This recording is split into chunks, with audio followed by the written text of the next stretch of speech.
Quantos estão com expectativa para receber uma palavra? Diga bem forte, glória a Deus. Deus dá pão e peixe conforme a fome. Quantos querem receber uma palavra bem forte? Glória a Deus. É isso, Espírito Santo.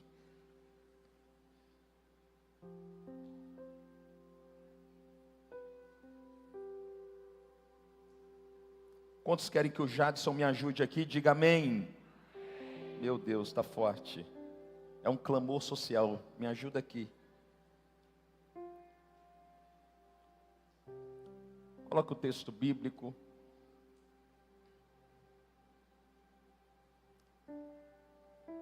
Está escrito assim: os teus olhos me viram e te viram em substância ainda informe. E no teu livro foram escritos e determinados cada um dos meus dias, sem que eu tivesse vivido nenhum deles. O tema dessa mensagem é, eu vou colocar aqui, vou contar até 3, e você declare bem forte como profeta, amém?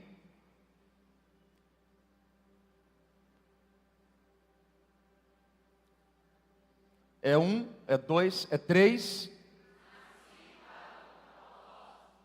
Quantos nasceram para um propósito?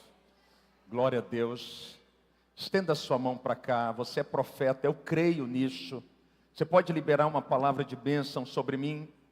Lucas 6,38 está escrito assim: dai e vos será dado. Você só pode receber algo se primeiro estiver disposto a entregar alguma coisa. Libera uma palavra, libera um decreto, libera uma profecia, libera uma sentença sobre a minha vida. Sim, Espírito Santo, eu recebo cada uma dessas palavras. Sim, eu recebo cada uma dessas palavras, Espírito Santo.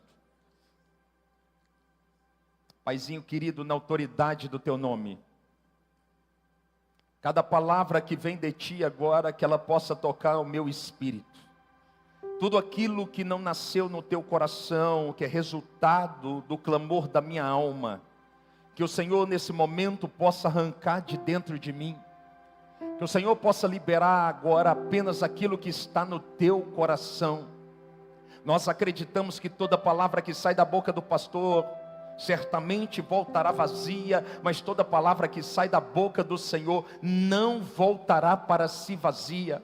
Por isso, Espírito Santo, cumpra agora o teu querer, manifesta a tua glória sobre este ambiente, marque os nossos corações, acenda dentro de nós aquela chama que foi apagada, porque nós queremos sair daqui incendiados pela tua glória, marcados pela tua presença. Espírito Santo, faça do teu jeito e não do nosso jeito. Se o Senhor quiser soprar um vento, sopra o vento de João 3,8, o vento que sopra para onde quer. Ouves a sua voz, mas ninguém sabe nem de onde vem, tampouco para onde vai. Se o Senhor quiser fazer como fez no tempo do profeta Elias, que o Senhor possa abrir os céus e tocar na terra. Mas se o Senhor também quiser trabalhar com tempestade, nós também estamos dispostos a viver esse tempo em que a tempestade dos céus toque nesta casa, mas faça alguma coisa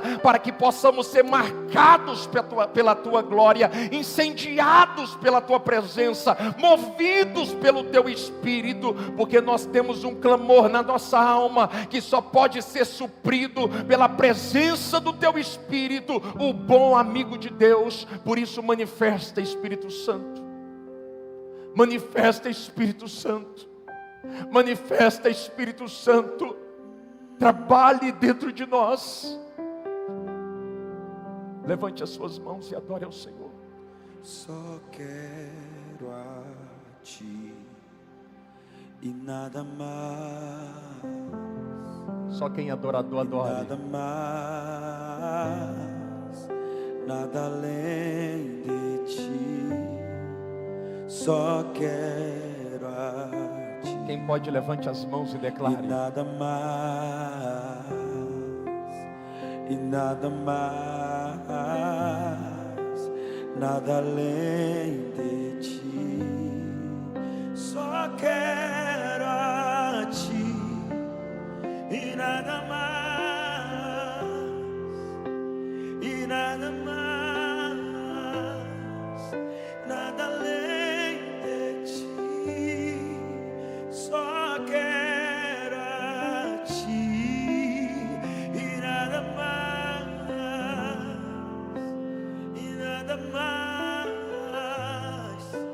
nada além de ti. Pode acender a luz aqui, olhe para cá, me dê tua atenção. A vida cristã, ela não se resume apenas o episódio da salvação. A salvação é apenas um ponto de partida. O apóstolo Paulo, conhecido também como apóstolo da graça e apóstolo dos gentios, ele nos apresenta o processo da salvação, que acontece em duas partes. Ele diz assim em Romanos no capítulo 10, no versículo 9 e 10. Se com a tua boca confessares que Jesus é o Senhor, em teu coração creres que Ele ressuscitou dentre os mortos, serás salvo. Versículo 10. Porque com a boca se confessa a respeito da justiça, e com o coração se acredita a respeito da salvação.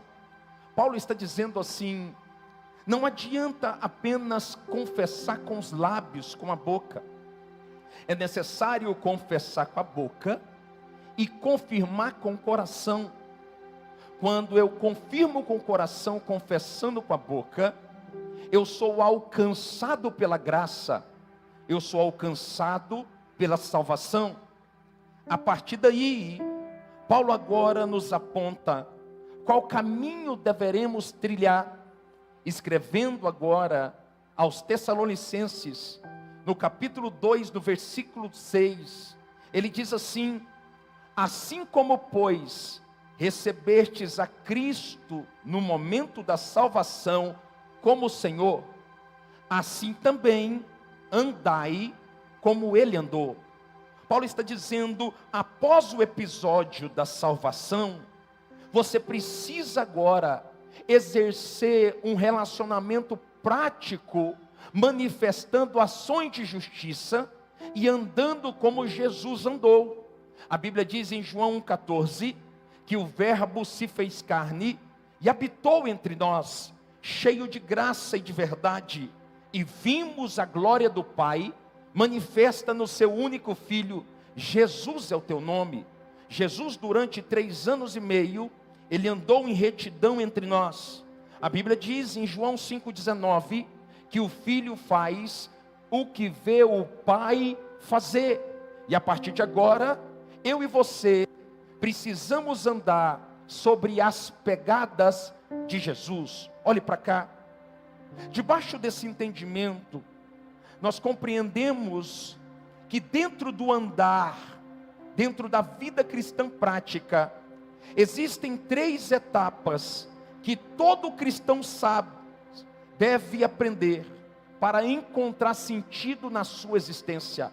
Todo cristão sabe, deve aprender para que encontre sentido na sua existência.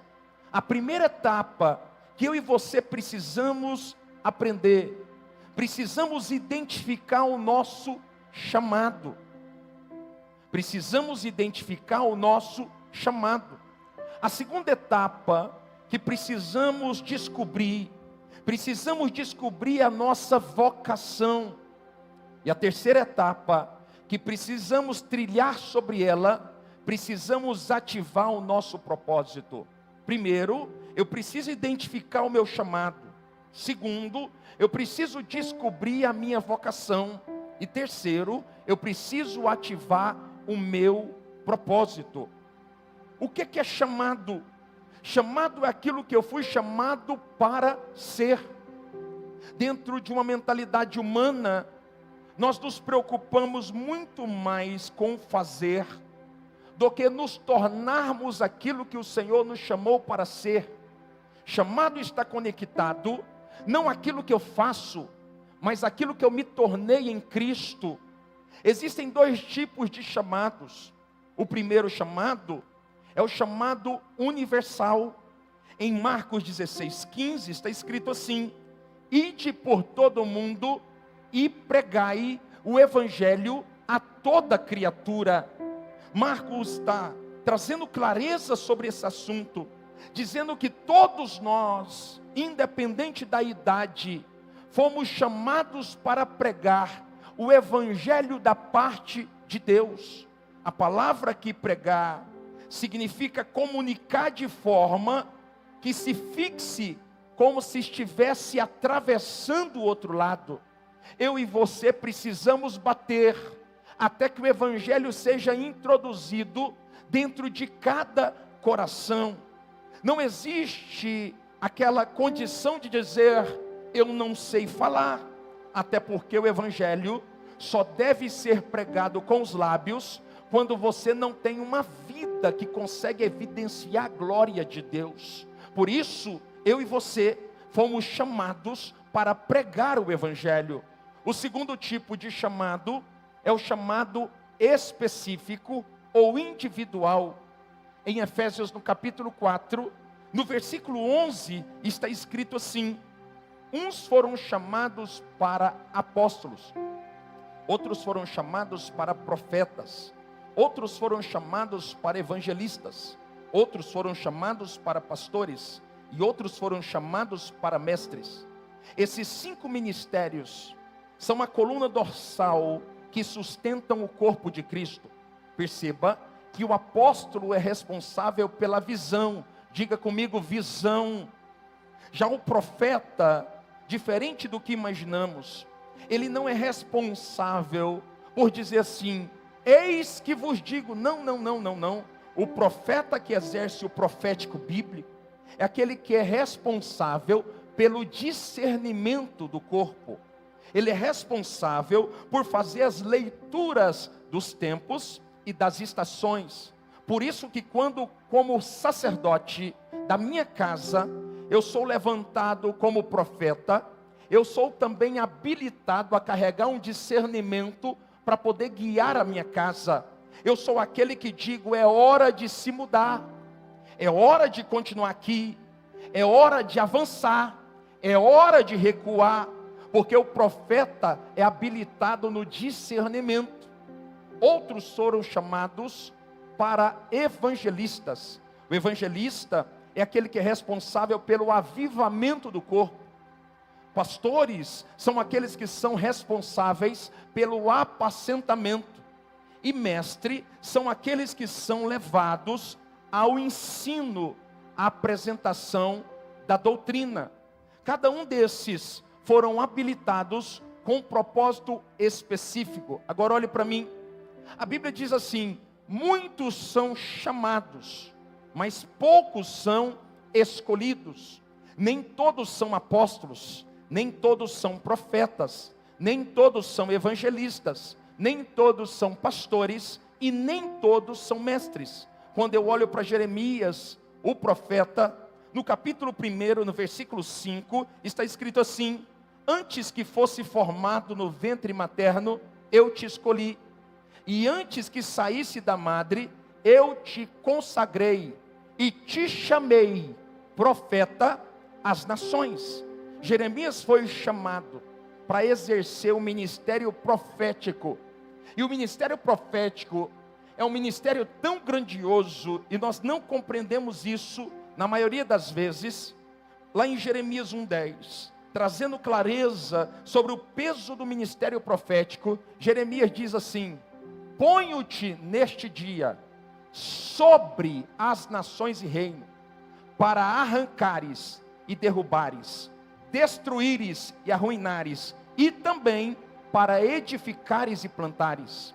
O profeta que reconhece, que carrega um encargo profético, ele sabe da sua estatura.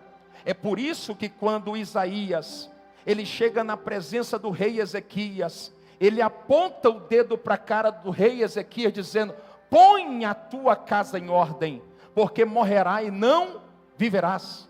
O profeta sabe que Deus plantou ele acima dos reinos e acima dos reis. E é por isso que na autoridade ele se move dizendo, Deus me colocou uma palavra e eu estou dispensando sobre vocês. Debaixo desse entendimento, eu observo também o apóstolo Paulo. Paulo, o apóstolo da graça, ele deixa claro para mim e para você, em Romanos 1:1, ele diz assim: eu, Paulo, servo de Jesus Cristo, chamado para ser apóstolo. Paulo não foi chamado para ser profeta, Paulo não foi chamado para ser mestre, Paulo foi chamado para ser apóstolo. Talvez alguém diz assim: pastor, mas eu fui chamado para ser adorador. Adorador não é chamado. A Bíblia diz em João capítulo 4, no versículo 23 e 24, mas vem a hora, e já chegou, em que os verdadeiros adoradores adorarão ao Pai em espírito e em verdade, porque são estes que o Pai procura. A Bíblia não diz que são esses que o Pai chama, porque não é um chamado, é um encargo que Deus plantou dentro de todos os homens. Eu e você nascemos com um encargo para adorar o Pai em todo tempo e em toda hora. Só os adoradores, levanta a sua mão e adoremos o Pai mais uma vez, para a glória do teu nome. Tu és digno de tudo. Você pode entregar a tua melhor adoração. Tu és digno de tudo, pois tudo vem de ti. Declare. E tudo é para ti. Tua é a glória. Enquanto você adora, Deus cuida de coisas que você não pode cuidar. Tu és digno de tudo. Sim. Tu és digno de tudo, pois tudo vem de ti, e tudo é para ti. Tua é a glória. Pastor, eu fui chamado para ser empresário. Não, não, não. Você carrega o encargo de ser um empresário do reino, mas você pode muito bem ser um mestre.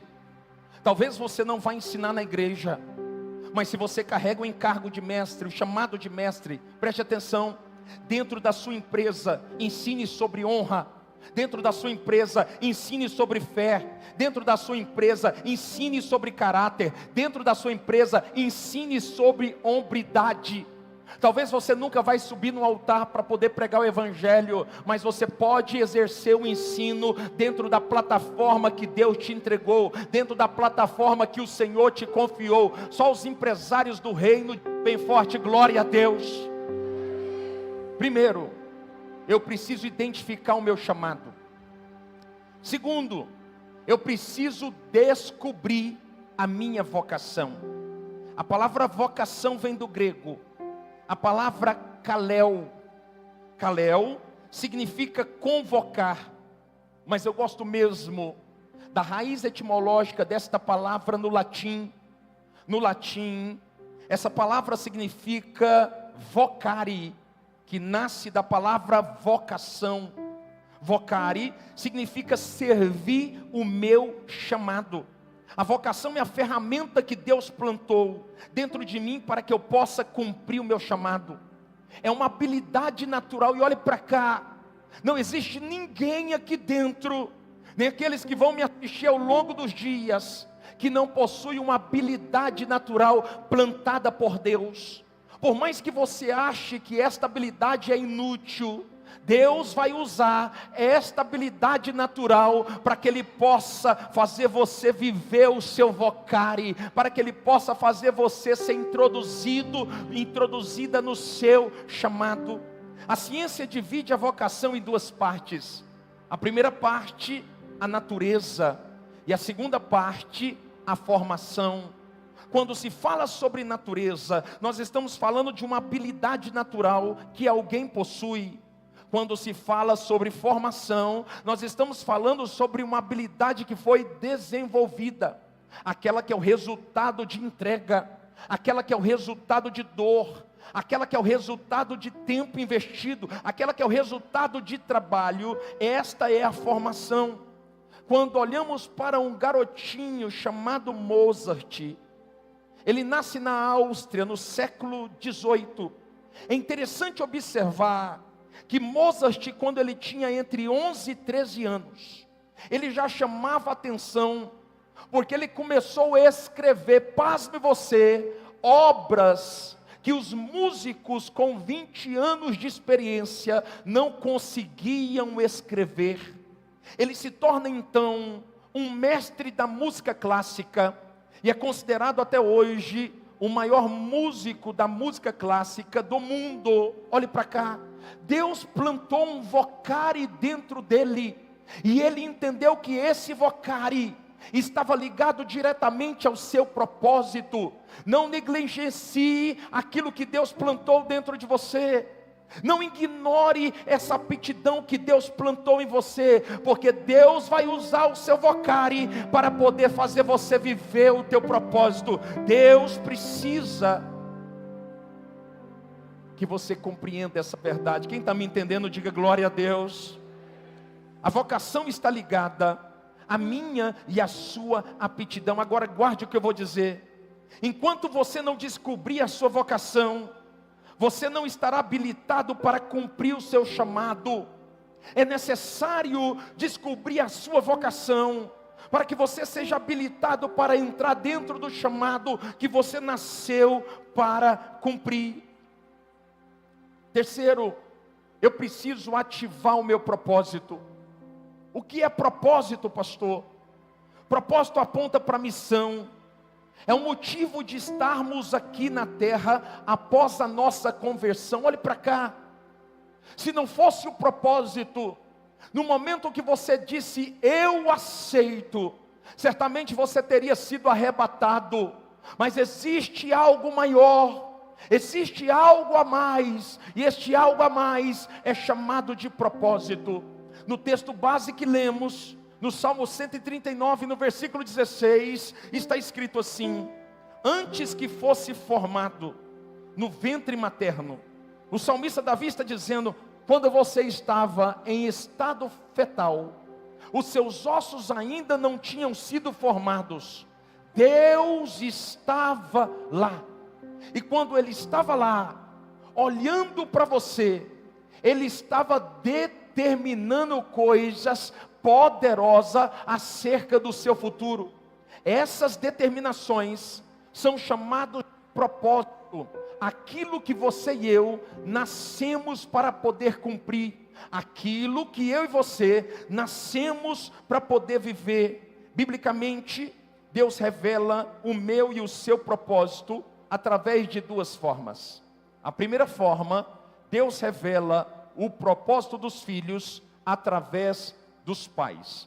A Bíblia diz assim, que Sansão estava no ventre da sua mãe. A Bíblia não cita o nome da sua mãe, mas a Bíblia cita o nome do seu pai, chamado Manoá.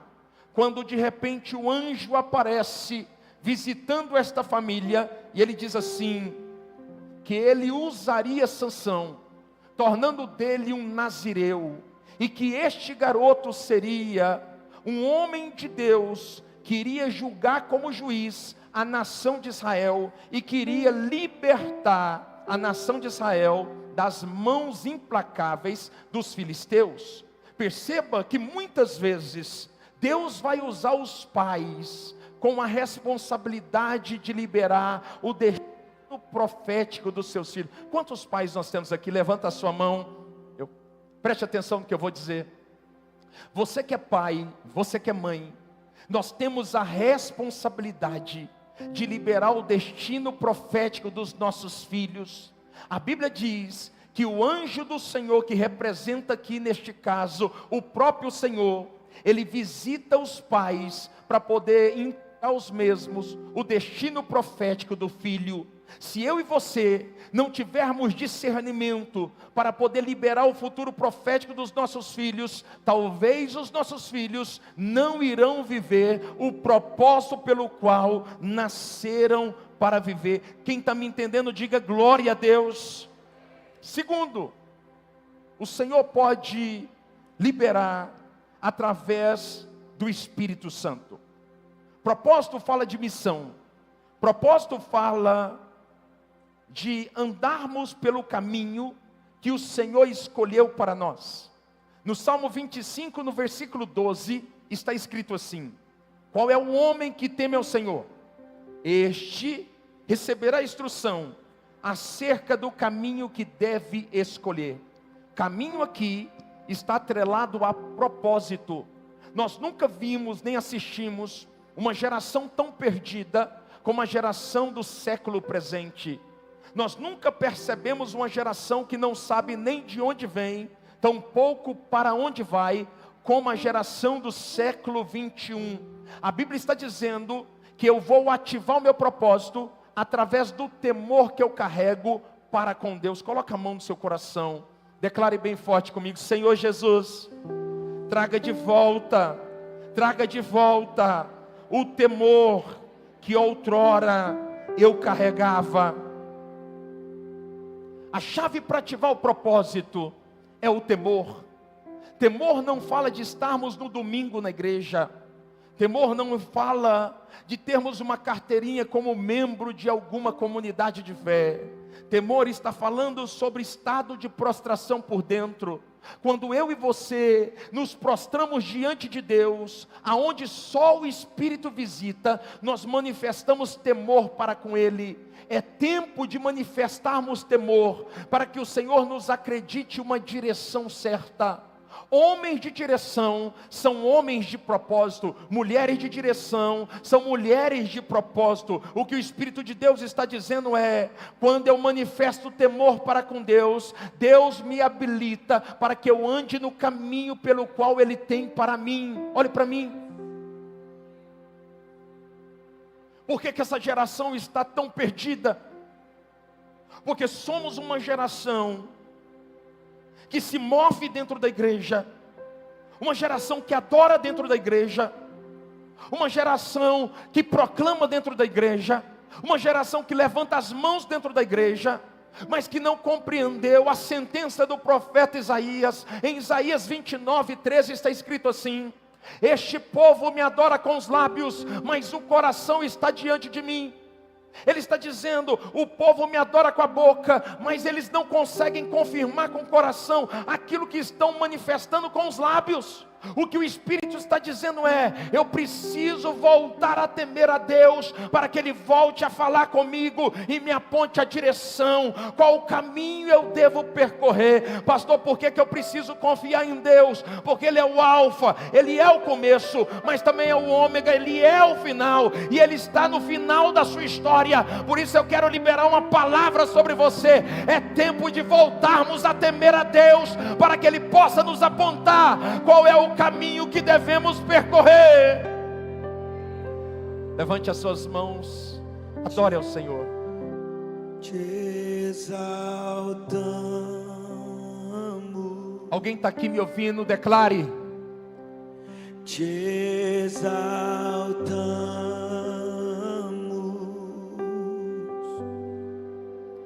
Te exaltamos.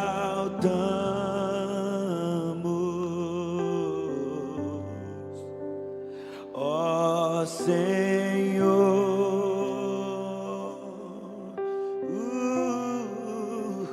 te exaltamos,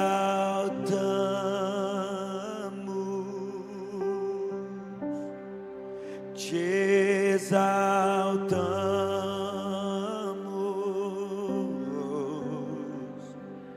te exaltamos.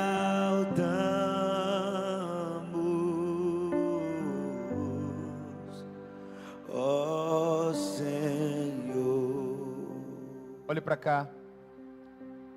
Paulo agora escrevendo aos Romanos, no capítulo 12, no versículo 2, ele diz assim: e não vos conformeis com este mundo, com este século, mas transformai-vos pela renovação do vosso entendimento, para que possais viver a boa, agradável e perfeita vontade de Deus.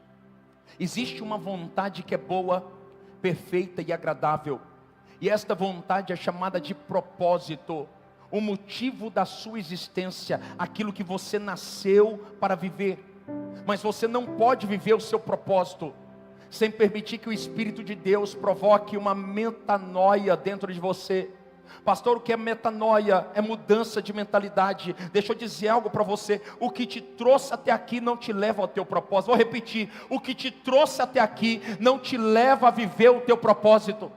Você precisa permitir que o Espírito de Deus provoque uma mudança de mentalidade em você. É necessário permitir que o Espírito Santo mude aquilo que está aqui, para que Ele possa também mudar as nossas ações. Pastor, como que eu posso fazer para descobrir qual é o meu propósito?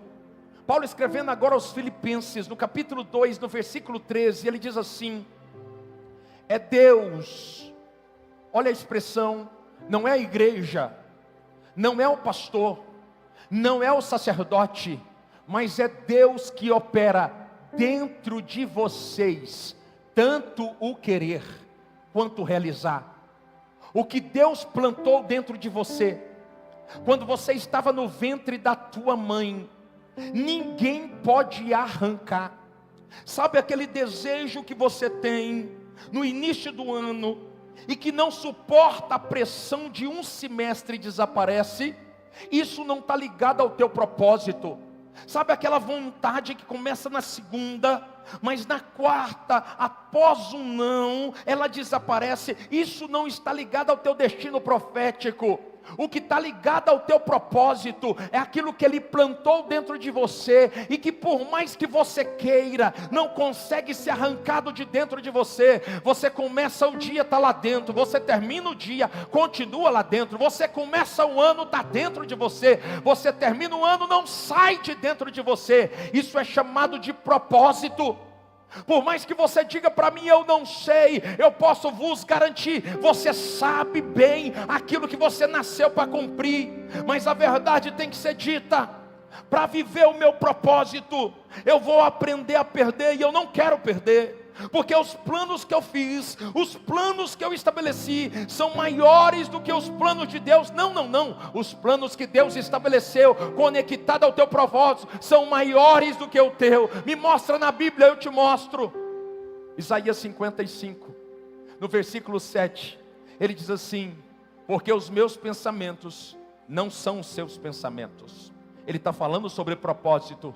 Ele está dizendo: os teus pensamentos estão conectados àquilo que você criou, a meta que você estabeleceu, o objetivo que você idealizou, não está ligado ao meu coração, porque os meus pensamentos não são como os seus pensamentos, nem os meus caminhos como os seus caminhos.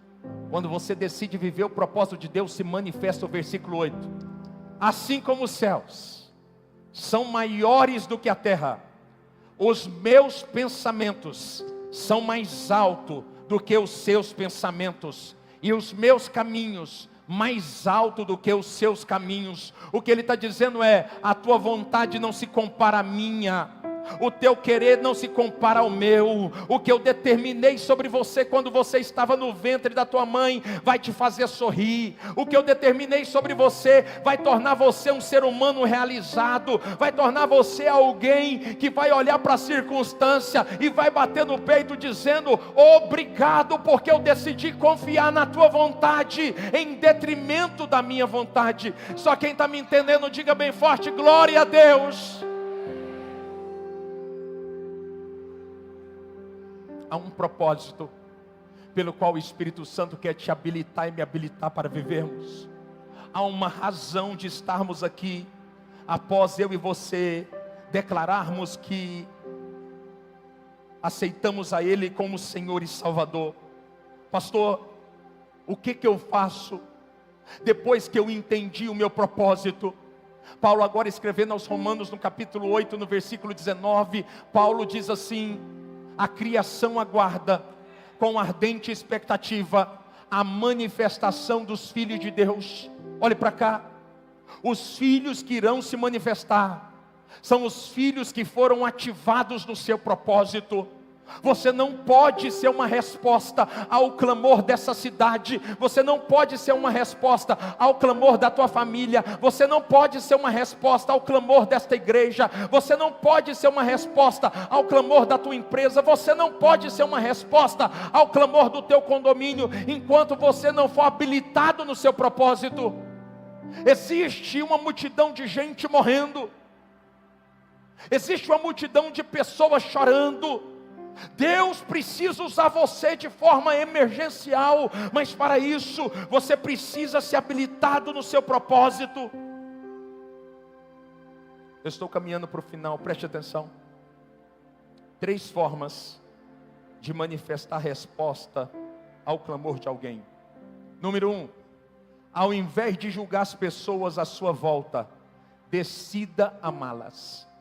Eu nunca vi um homem de Deus e uma mulher de Deus que está vivendo a plenitude do seu propósito, julgando alguém que está à sua volta. Todo homem de propósito, toda mulher de propósito, ele entende uma verdade: ele precisa amar, ele precisa manifestar o amor de Cristo a todos que estão à sua volta. A Bíblia diz em João no capítulo 4, no versículo 8, 1 João, aquele que não ama, não conhece a Deus, porque Deus é amor. A manifestação mais poderosa que um homem de Deus pode gerar por onde ele passa, é o amor de Deus sendo exalado através das suas ações. Se você for habilitado no teu propósito, você vai amar as pessoas que estão à tua volta, e elas serão curadas, elas serão lavadas, elas serão tocadas, elas serão transformadas, mas não é pelo julgamento, mas é pelo amor de Deus que vai se manifestar através de você. Quando você quiser essa palavra, diga glória a Deus. Fala para quem está do seu lado: é tempo de amar e não de julgar. O maior de todos os mandamentos é esse. Mateus 22, 37. Amarás o Senhor teu Deus de todo o teu coração, de toda a tua alma e de todo o teu pensamento. E o segundo, semelhante a este: amarás o teu próximo como a ti mesmo. Sabe o que ele está dizendo aqui? Ele não está falando sobre um amor filosófico. Mateus está falando sobre um amor prático. Sabe que amor prático é esse? É aquele amor que se preocupa, é aquele amor que se importa, é aquele amor que se interessa além dos seus próprios interesses. Nós somos uma geração que estamos sendo doutrinadas a trabalhar com intencionalidade. Olhe para cá. Você já imaginou como vai ser a igreja do século 22? Estamos sendo treinados a sermos intencionais. E a intencionalidade do mundo é essa: eu só sento com você, eu só tenho mesa com você, eu só me conecto com você se eu ganhar alguma coisa. Mas nós não somos chamados para ganhar. A Bíblia diz que você foi chamado para perder. Eu e você precisamos ser intencionais de forma espiritual. Pastor, qual que é a diferença da intencionalidade do mundo com a intencionalidade de Deus? Quem é intencional natural só senta em mesa para ganhar. Quem é intencional espiritual só senta em mesa para o reino ganhar. Não tem a ver com o que eu ganho, tem a ver com o que ele ganha. Nós precisamos manifestar misericórdia, nós precisamos ser ativados no nosso propósito, para que possamos tocar na cidade, para que possamos tocar em todos que estão à nossa volta. Paulo, escrevendo agora aos Coríntios, no capítulo 13, no versículo 5, ele diz assim: o amor verdadeiro, ele não busca os seus próprios interesses. Nosso propósito se manifesta quando estamos nos relacionando com pessoas sem nenhum tipo de interesse. Um homem de propósito, ele não se senta em nenhuma mesa para ganhar alguma coisa. Ele trabalha por ele, para a glória dele, para louvor dele. Nós estamos sendo habilitados para poder tocar numa cidade, mas com o propósito não de ganhar alguma coisa, mas do nome do Senhor ser glorificado, ser exaltado, para a glória santíssima dele. Quantos estão me entendendo bem forte? Diga glória a Deus.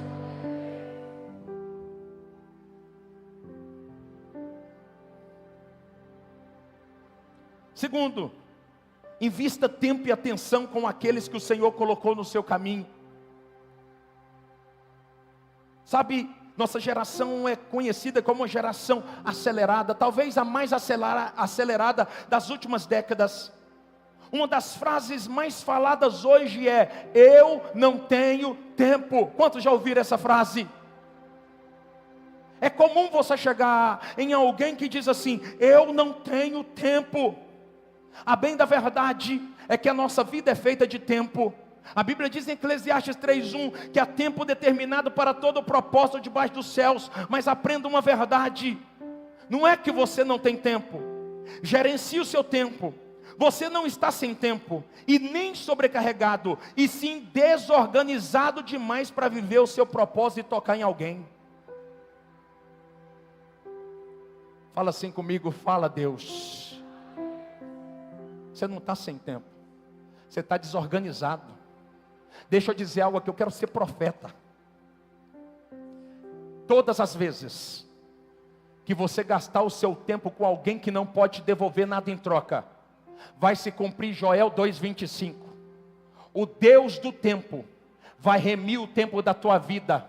Ele vai multiplicar o tempo. Ele diz assim: restituirei-vos o tempo. O que ele está dizendo é: você trabalha pelos meus, eu acelero as coisas para você. Em menos tempo você vai fazer mais coisas e o meu nome vai ser glorificado. Quem pega essa palavra no Espírito, diga glória a Deus. Quanto mais tempo você investir nas pessoas que não podem te dar nada em troca, mais o nome do Senhor vai ser glorificado. Olhe para cá, por favor, estou terminando. Você sabia que muitas separações poderiam ter sido evitadas se alguém tivesse tempo para intervir? Você sabia que a intervenção através de oração, de ligação ou de qualquer outra ação, você sabia que muitos suicidas ainda estariam vivos se alguém tivesse tempo apenas para ouvir as suas crises? Uma geração desorganizada que tem o Espírito Santo morando dentro dele. Atos 7:48, eu não vou mais residir em templo feito pelas mãos do homem. 1 Coríntios 3:16, a Bíblia diz que o Espírito de Deus decidiu habitar em mim, habitar em você. Deixa eu dizer algo para você: Deus é organizado. O Espírito de Deus, por onde Ele passa, por onde Ele anda, Ele organiza todas as coisas. Me mostra na Bíblia, eu te mostro. Gênesis capítulo 1, a Bíblia diz que Ele estava pairando sobre as águas, quando de repente ele percebe: a terra está sem forma, a terra está vazia, e havia trevas sobre a face do abismo. Quando de repente ele passa, ele deu forma ao que estava sem forma, e encheu com a glória dele aquilo que estava vazia. A maior evidência que o Espírito de Deus habita dentro de você é a organização da sua história. Quem está me entendendo, diga glória a Deus. Santa Ceia não é culto para você dar a pernada, não. É para você reposicionar o teu coração. O que o Espírito de Deus está falando é: quero habilitar você, para que você viva o seu propósito, porque tem gente morrendo na tua volta, enquanto você desorganizado está dizendo para mim: eu não tenho tempo. Terceiro e último, eu quero acabar aqui. Seja mordomo e não dono dos recursos que Deus te acreditou. Eu nunca vi um homem de propósito dizer: é meu. Eu nunca vi uma mulher de propósito dizer: eu só faço se eu quiser. Pastor Rodrigo sabe, essa semana nós vamos falar sobre uma situação aqui da igreja, quando de repente o Espírito de Deus falou comigo: é para fazer. Eu sou mordomo dessa casa, eu não sou dono de nada. Se você perguntar aos meus 3 filhos, todos vão falar a mesma coisa, são pequenos, tequinon. Eles vão dizer: a igreja não é do papai, o papai é mordomo da Fortes em Cristo. Sabe por quê? Porque eu entendi o meu papel. Quem é dono é o Senhor, quem governa é o Senhor, e eu me submeto a Ele. Por isso eu estou debaixo, Ele está em cima. Eu sou servo, Ele é Senhor. Em João 15:19 está escrito: não é o servo maior do que o seu Senhor. Para viver o propósito, você precisa se mover como mordomo. O problema é quando o mordomo quer se tornar dono daquilo que o Senhor lhe acreditou para administrar. Na subida do pasto para o palácio, todo mundo é mordomo, mas no palácio pouca gente continua sendo. E o Espírito Santo está dizendo: eu estou sondando os corações dessa casa, eu vejo o futuro, adestre o teu coração, para que eu possa lhe confiar grandes riquezas, mas seja mordomo e não dono daquilo que eu estou colocando nas suas mãos. Quem está me entendendo, diga glória a Deus. Imagine, num tempo em que o dinheiro é considerado um senhor, você usar os recursos que Deus colocou na tua mão para tocar nas pessoas que estão à tua volta. Pastor, eu não entendi. Eu quero ser mais claro. Tem alguém na tua rua com a luz cortada. Você vai orar.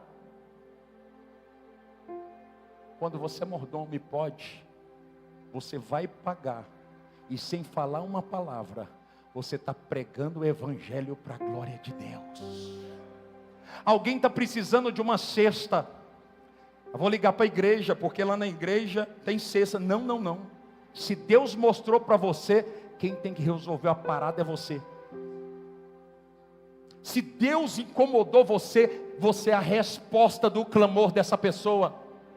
Ninguém pode passar pela tua vida sem ser tocado pelo amor de Deus. Homens de propósito, mulheres de propósito são ativados e habilitados para poder tocar em todos que passam à sua volta. O que o Espírito de Deus está me usando para dizer é: eu só posso trazer um avivamento sobre a Fortes em Cristo quando todos entenderem que é necessário tocar sobre aqueles que estão passando no seu caminho.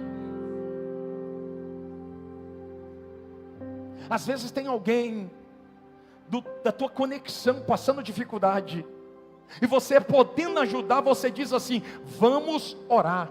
Não entendeu o que é propósito.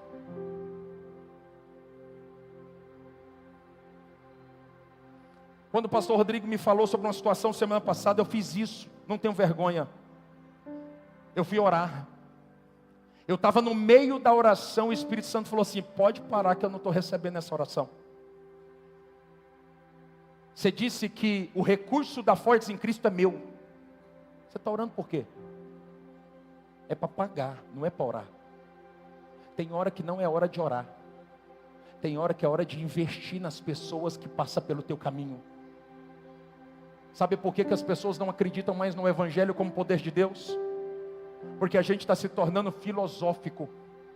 E o Evangelho não é o Evangelho da filosofia, é o Evangelho da prática. Eu e você precisamos praticar o amor de Deus que recebemos no domingo, durante a segunda, durante a terça, durante a quarta, durante a quinta, durante a sexta e durante o sábado. O poder de Deus se manifesta não é quando você ora, é quando você dispõe para ajudar e para financiar. Quantos estão me entendendo? Diga bem forte, glória a Deus. Coloca a mão no teu coração e declare comigo: eu vou viver o meu propósito para a glória de Deus. Quantos pode aplaudir ao Senhor? Aplauda ao Senhor, fique de pé, em nome de Jesus.